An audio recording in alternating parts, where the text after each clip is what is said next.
کی جو انڈسٹری ہے اس کے اوپر دنیا کی مختلف رپورٹس آ چکی ہیں اور جو اس کو بلینز آف ڈالرز کے اس کے اندر اس کو پٹ کرتی ہیں کہ یہ 5, 10, 15, 20, 25 ڈفرینٹ ادارے جو ہیں وہ اس کو ڈفرینٹ کرتے ہیں. اس کے علاوہ آپ کا یہاں پہ ہائیڈرو پاور پوٹینشیل جو ہے وہ اتنا زیادہ ہے کہ وہ پورے پاکستان کو بجلی فراہم کر سکتا ہے, بجائے اس کے کہ کہیں سے اور آپ لیں ہائیڈرو پاور کے آپ. اور ہم نے چند منصوبے آلریڈی یہاں پہ کیے ہوئے ہیں اور وہ انٹرنیشنل ریکگنائز ہیں. دیامیر بھاشا ہے یہاں پہ, داسو ہے اور اس طرح کے اور ہیں. اس کے علاوہ آپ کا یہاں پہ جو کلائمیٹ ریزیلینس کا جو پروجیکٹ ہے اس کو دنیا ریکگنائز کرتی ہے.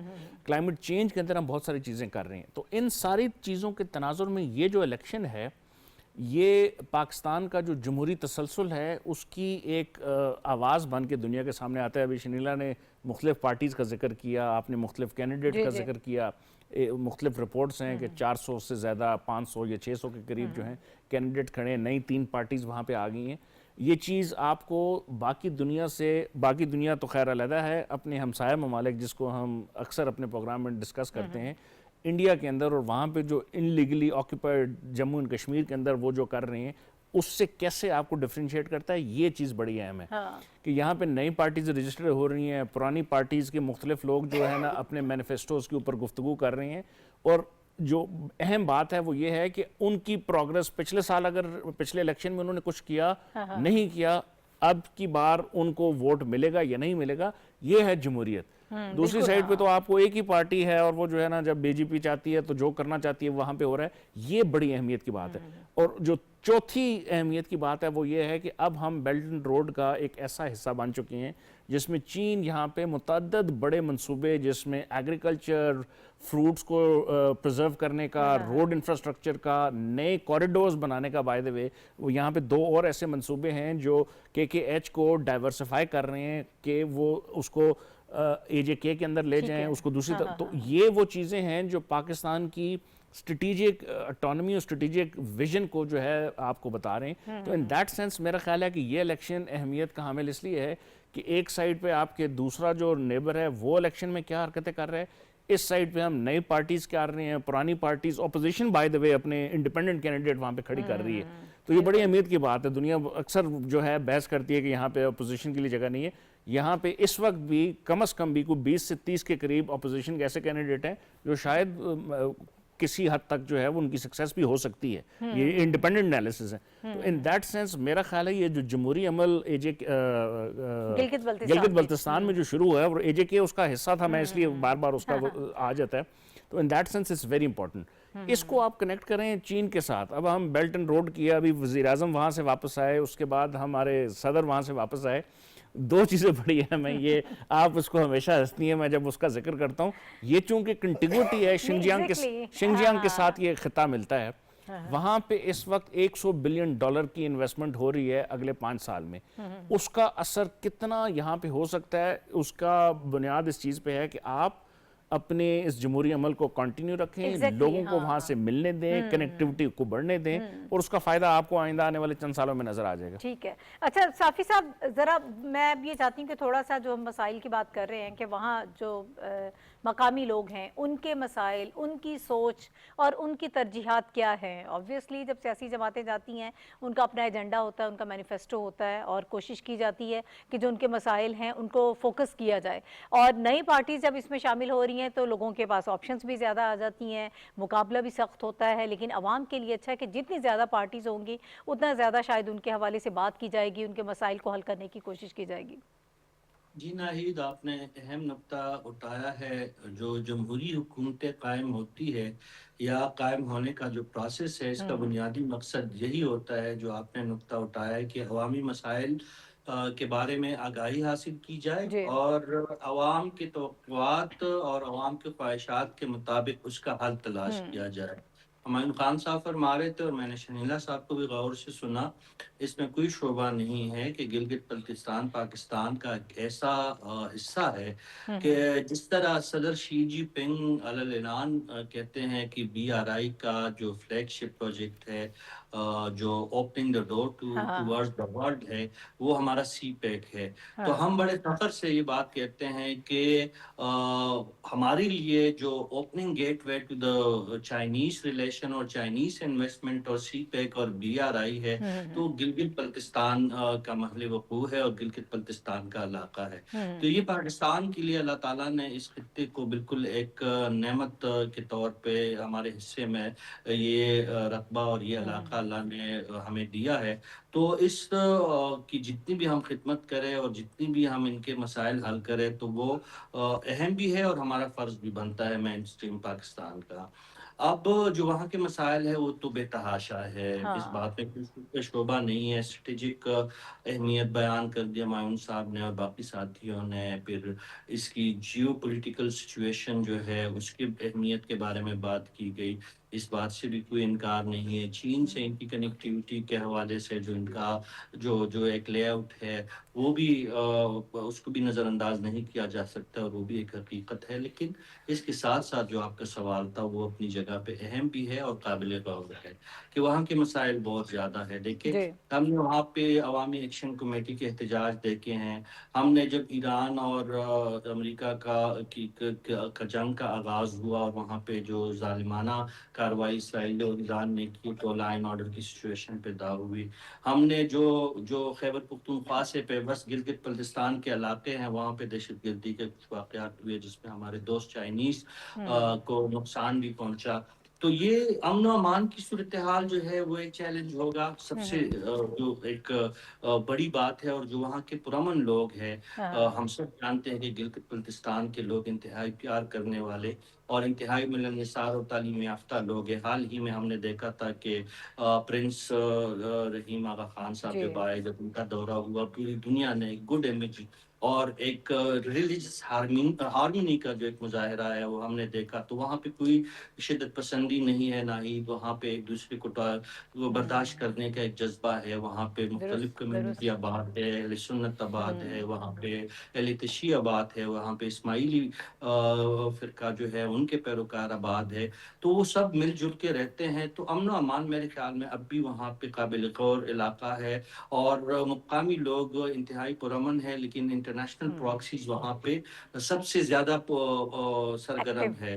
راک کو ہم نظر انداز نہیں کر سکتے. وہاں پہ وقتاً فوقتاً انڈیا کی طرف سے جو انگلیاں اٹھائی جاتی ہے اور بلا وجہ جو وہاں پہ ایک انارکی کی پوزیشن اور حالات پیدا کرنے کی کوشش کی جاتی ہے. تو سب سے زیادہ قابل غور اور قابل توجہ یہ بات ہے کہ جب امن قائم ہوگا تو باقی مطالبات جو وہاں کے ہے, جس سے شنیلا کا ہے کہ بجلی کی ناروال لوڈ شیڈنگ وہاں پہ ہو رہی ہے, وہاں پہ جو ترسیلات ہے اشیاء خوردنوش کا اس کا مسئلہ بن جاتا ہے. سردیوں کے موسم میں لینڈ سلائڈنگ اور اس کی وجہ سے بہت سارے مسئلے پیدا ہو جاتے ہیں.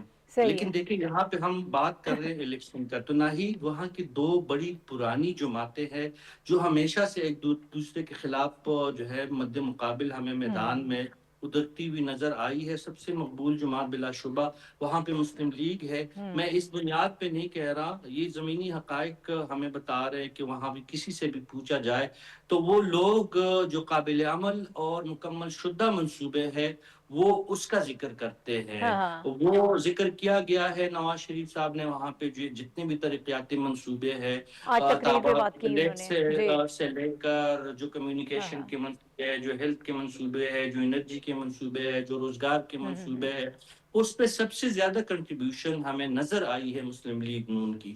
تو اس وقت بھی آج جب قائد مسلم لیگ نواز شریف صاحب وہاں پہ پہنچے ہیں, ہمیں تو اس بات کی بھی خوشی ہے کہ نواز شریف صاحب بہت کم سیاسی سرگرمیوں میں حصہ لیتے ہیں.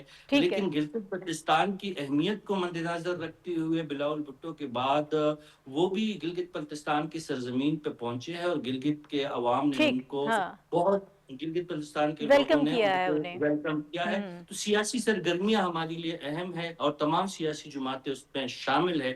یہ ہمارے لیے ایک باعث اطمینان بات ہے. یہ ایک بہت اچھی بات ہے کہ وہاں پر تمام سیاسی جماعتیں جو ہیں وہ اپنی کیمپین بھی کر رہی ہیں اور عوام بھی جو ہے ظاہر ہے کہ وہ اپنی سوچ کے تحت آگے ووٹ دیں گے. لیکن ایک انتخابی جو پروسیس ہے, جو سرگرمیاں ہیں انتخابات کے حوالے سے, وہ وہاں پر زور و شور سے جاری ہیں. ابھی ہم یہ چاہتے ہیں کہ ذرا بات کر لیں مڈل ایسٹ کی جو سچویشن ہے اس کے حوالے سے, اور آن گوئنگ سچویشن ہے، روز اس پہ بات ہوتی ہے، جو ڈیولپمنٹس ہیں اس کو ساتھ کے ساتھ ہم آپ سے شیئر کرتے ہیں۔ ابھی ایران امریکہ معاہدے کے حوالے سے پریزیڈنٹ ٹرمپ نے یہ دعویٰ کیا ہے کہ 1 ہفتے میں یہ معاہدہ مکمل ہو جائے گا، اور ہم یہ دیکھ رہے ہیں کل اس پر ہم نے بات ہوئی، اس کے بعد ایران نے انکار کر دیا تھا کہ جب تک جنگ بندی کو قائم نہیں رکھا جائے گا، جس طرح سے اسرائیل لبنان پر حملے کر رہا ہے، تو تب تک ہم مذاکرات کے معاہدے کے حوالے سے بات نہیں کریں گے پریزیڈنٹ ٹرمپ نے۔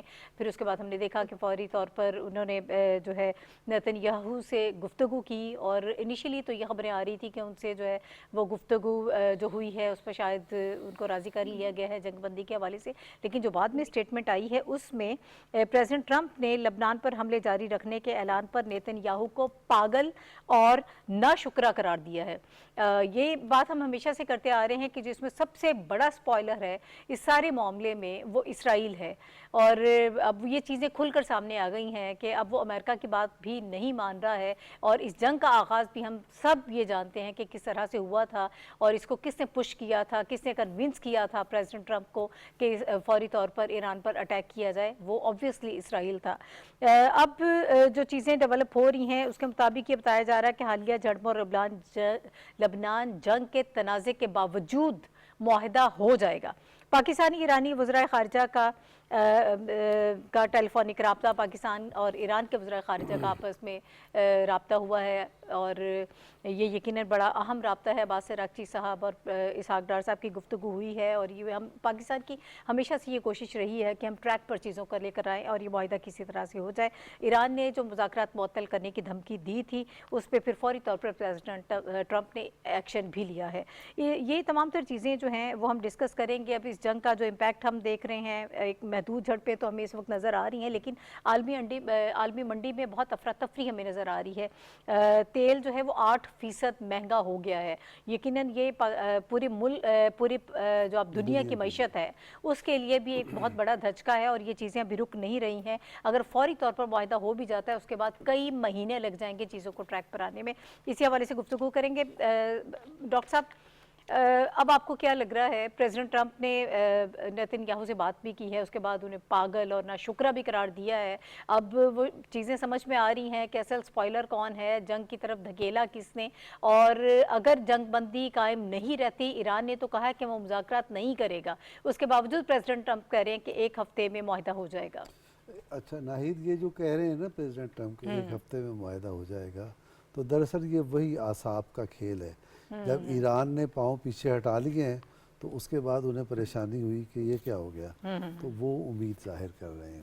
تو ایک پہلو تو اس کا یہ ہے، اور یہ انشاءاللہ یہ معاہدہ ہوگا، نہیں معلوم 1 ہفتے میں ہوگا کب ہوگا، لیکن بہرحال یہ ہونا ہے معاہدہ۔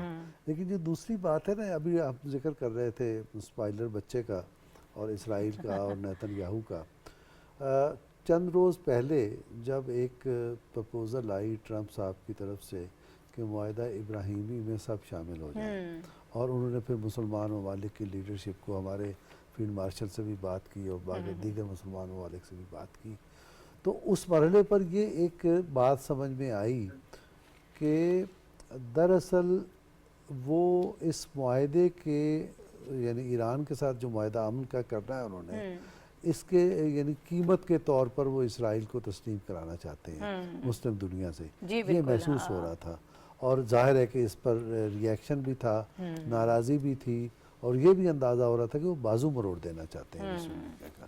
لیکن یہ جو ان کی ملاقات بات ہوئی ہے، اور اس میں یہ جو ڈائیلاگ سامنے آئے ہیں جس میں پتہ نہیں کیا کچھ، یہ تو آپ نے بہت ہی احتیاط سے بتایا نا کہ انہوں نے یہ کہا ہے، وہ اس سے زیادہ کہا ہے، تو وہ اس کا اب آپ یہ دیکھیں کہ وہ جو انہوں نے اس وقت کہا تھا معاہدہ ابراہیمی کا، دراصل ایک میسیجنگ تھی اسرائیل کو کہ تمہاری اوقات یہ ہے اور تمہیں اوقات میں آ جانا چاہیے۔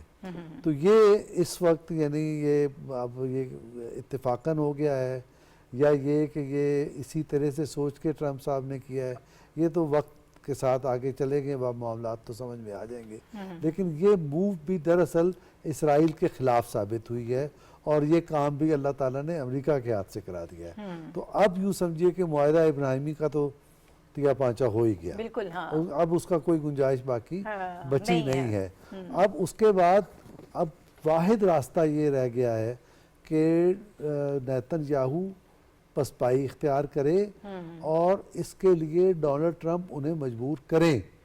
یہ ان کی اب ذمہ داری ہے اور لگتا یہ ہے کہ وہ اس ذمہ داری کو وہ محسوس کر کے وہ آگے بڑھ رہے ہیں. جیسے یہ ہوگا، جیسے لبنان والے معاملات ٹھیک ہوں گے، ایسے ہی ایران کے معاملات بھی آگے بڑھتے چلے جائیں گے. اور اس کی یعنی وہ جو ہم ایک ٹیپ کا بند ہے وہ یہ کہ یہ ساری اچھائیاں، ان ساری اچھائیوں کا سہرا پاکستان کے اور پاکستان کے دوستوں کے سر، جس میں قطر بھی، ترکیہ بھی، سعودی عرب بھی، چین بھی، یہ سب کے سب شامل ہیں.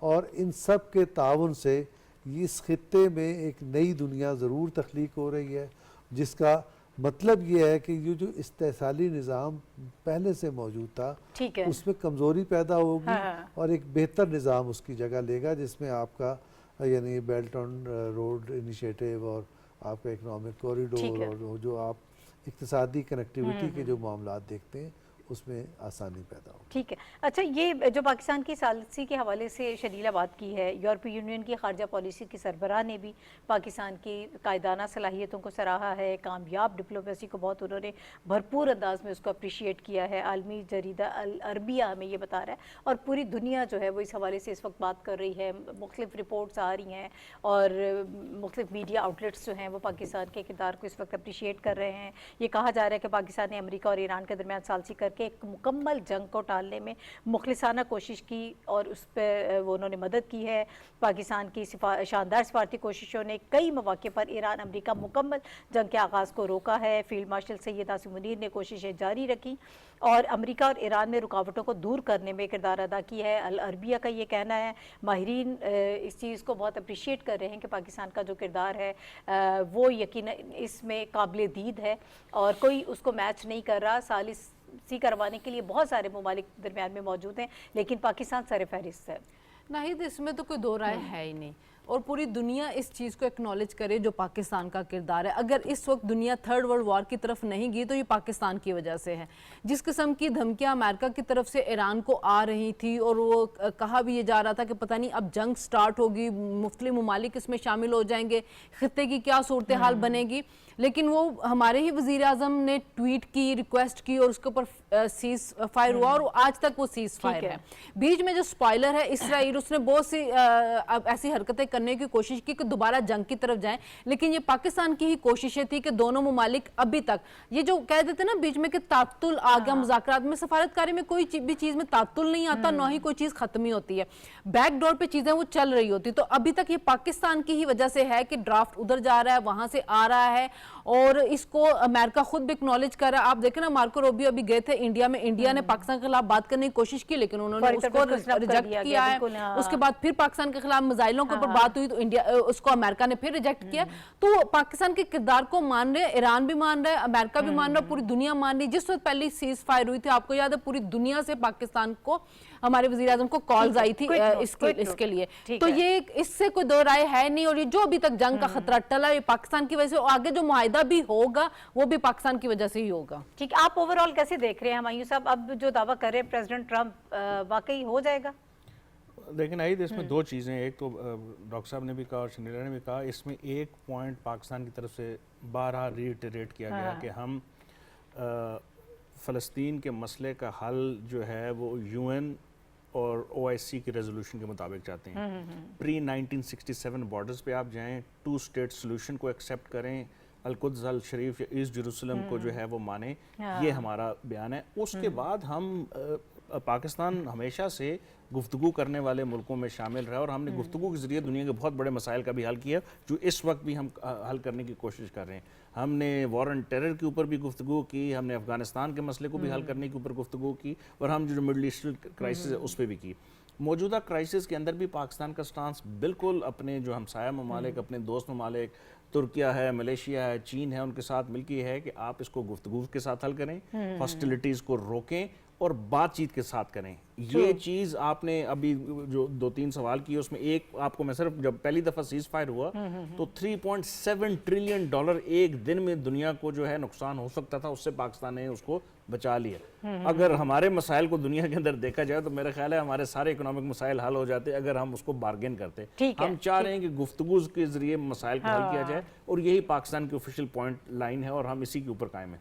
ٹھیک ہے صافی صاحب, پریزیڈنٹ ٹرمپ کی جو سٹیٹمنٹ آئی ہے اور نیتن یاہو کے حوالے سے اس کو آپ کس طرح سے دیکھ رہے ہیں, اور اب جو یہ کلیم کیا جا رہا ہے کہ ایک ہفتے کے اندر یہ معاہدہ ہو جائے گا, کیا لگ رہا ہے آپ کو؟ میرا تھا وہ میرا ہے میرا ہو جائے گا, انہی بیکار خیالات نے دل توڑ دیا. تو ٹرمپ صاحب تو کئی مدت سے یہ بات کر رہے ہیں اور روز ایک ہفتے کا وہ ٹائم لائن دیتے ہیں, لیکن بے صبرا بھی بہت ہے تو بیچ میں کچھ ایسی ڈنڈی مار دیتے ہیں کہ پورا پروسیس ہی ریورس ہو جاتا ہے. صحیح ہے, اللہ کرے ایسا ہو, لیکن مجھے نہیں لگتا ناہید کہ یہ 2-4 برس کی بات نہیں, یہ نصف صدی کا قصہ ہے. تو یہ ایک ہفتے میں یا 1 مہینے میں یا 2 مہینے میں حل ہونے والا مجھے نہیں لگتا.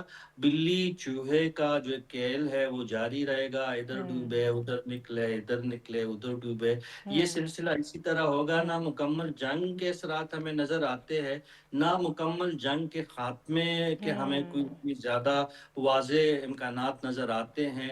اور اس کے ساتھ ساتھ ہم نے پہلی دفعہ دیکھا ہے کہ اسرائیل اور امریکہ کے بیچ میں تعلقات نچلی لیول پہ نچلی سطح پہ پہنچے ہیں, اور امریکہ کو پہلی دفعہ شاید ریاستی سطح پہ یہ احساس ہوا ہے کہ بنجامن نیتن یاہو نے اور اسرائیلی لابی نے امریکہ کو استعمال کیا ہے اور امریکہ کے کاندھے پہ بندوق رکھ کے تیسری عالمی جنگ چھیڑنے کی کوشش کی. پاکستان کو دعائیں دی جائے, پاکستان کا اقبال بلند سمجھا جائے, کیونکہ پاکستان ہی کی کوششوں سے یہ نہیں ہوا کہ دنیا تیسری عالمی جنگ کی طرف نہیں گئی ہے. لیکن خطرات بدستور موجود ہے. جب بنجامن نیتن یاہو جیسے پاگل اور جنونی حکمران ہوں گے جن کے پاس وسائل کی کمی نہیں ہے اور جن کی لابی بدستور امریکہ میں اس قدر موجود ہے کہ ڈونلڈ ٹرمپ جیسے بلنٹ اور ڈونلڈ ٹرمپ جیسے طاقتور صدر کو بھی وہ اپنی مرضی سے فیصلے لینے سے وہ لابی روک رہی ہے, تو خطرات ابھی ٹلے نہیں ہے. لیکن دوسری جانب ایران ثابت قدم ہے, ایران ریٹالیشن دکھا رہا ہے, ایران اپنے دفاع کے لیے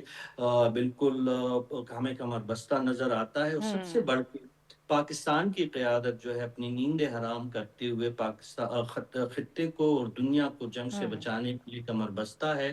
تو یہی ایک امید بچی ہے کہ پاکستان کی طرف دنیا بھر کی نگاہیں ہے کہ وہ کسی طریقے سے ایران کو رام رکھے اور کسی طریقے سے امریکہ کو باز رکھے اور کسی طریقے سے اسرائیل کو لگام ڈالے.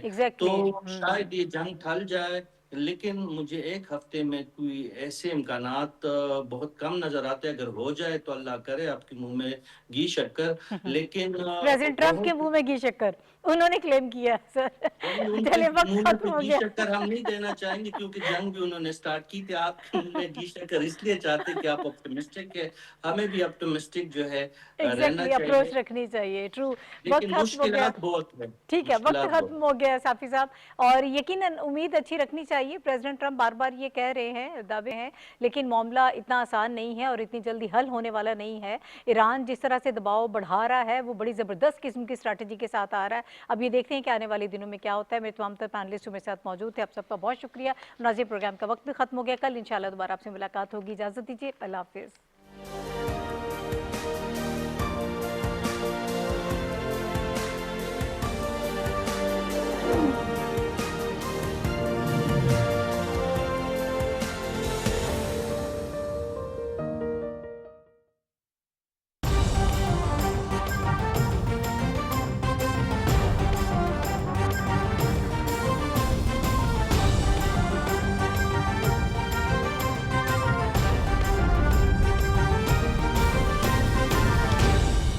درست ہر وقت بر وقت.